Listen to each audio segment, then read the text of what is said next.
there's, right now we're working on interim agreements, and those are great because basically they allow productions to honor at least what SAG has put on the table. So if those shows go forward, they will pay people better. If they sell, there will be better residuals. And most of those agreements will fall into whatever agreement is ultimately agreed upon in these negotiations. But if they sell before that, then those agreements have to be honored as is in terms of what SAG has already put forward. So I'm very excited about the interim agreements. I think it'll at least get some people working.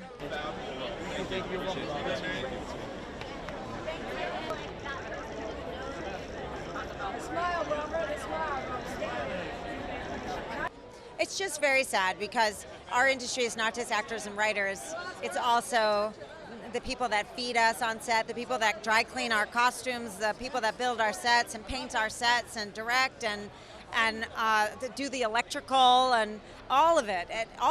So it really is, this whole town suffers because of this, and it's unnecessary. Obviously, there needs to be a negotiation. Obviously, you can't just come to the table and say, take it or leave it.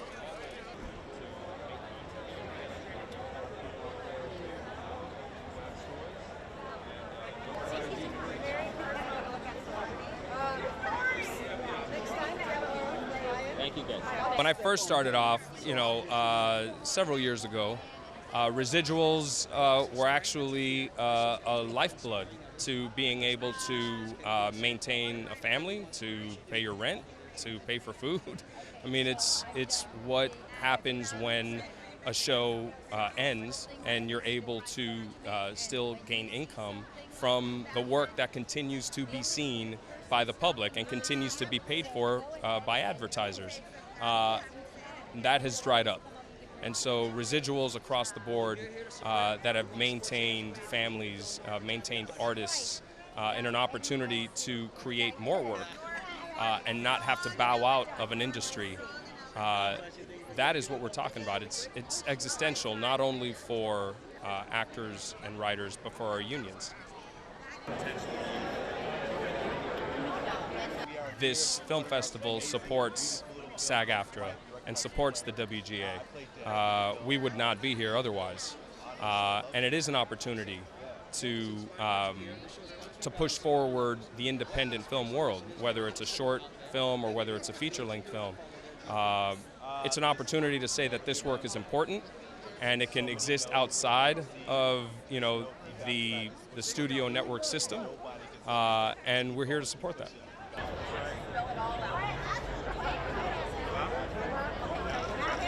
Back then, you could just work a few shows and maybe a movie or two and expect to live off of those movies or those projects for 2 to 3 years, because every 3 months you'll have like pretty healthy residuals checks, enough to pay your bills, potentially your mortgage. But it's true that lately, for the past 10 years or so, those checks have been very, very low. It hasn't affected music that much. I feel like music is always just going to be its own monster, So I feel like if anything, the deadlines have gotten like a little bit crazier because the trickle down is that people that are working in long form are coming down into music and coming into commercials, so it's getting hyper competitive. But music's still rolling. Commercials is slow. Yeah. It's interesting to see like a big director though come down and like do some commercials. Yeah. I don't know. That's always interesting. Yeah. I think we owed it to our artists. We had 6,000 submissions. They're independent directors, and we started this whole festival to pay homage to directors and filmmakers. And so after COVID, we took our time for that edition. This one, we said, no matter what happens, we got to pull through and honor the SAG regulations, but at the same time, still honor our filmmakers, which is our number one priority. So for those that don't know, tell us what's exciting this year.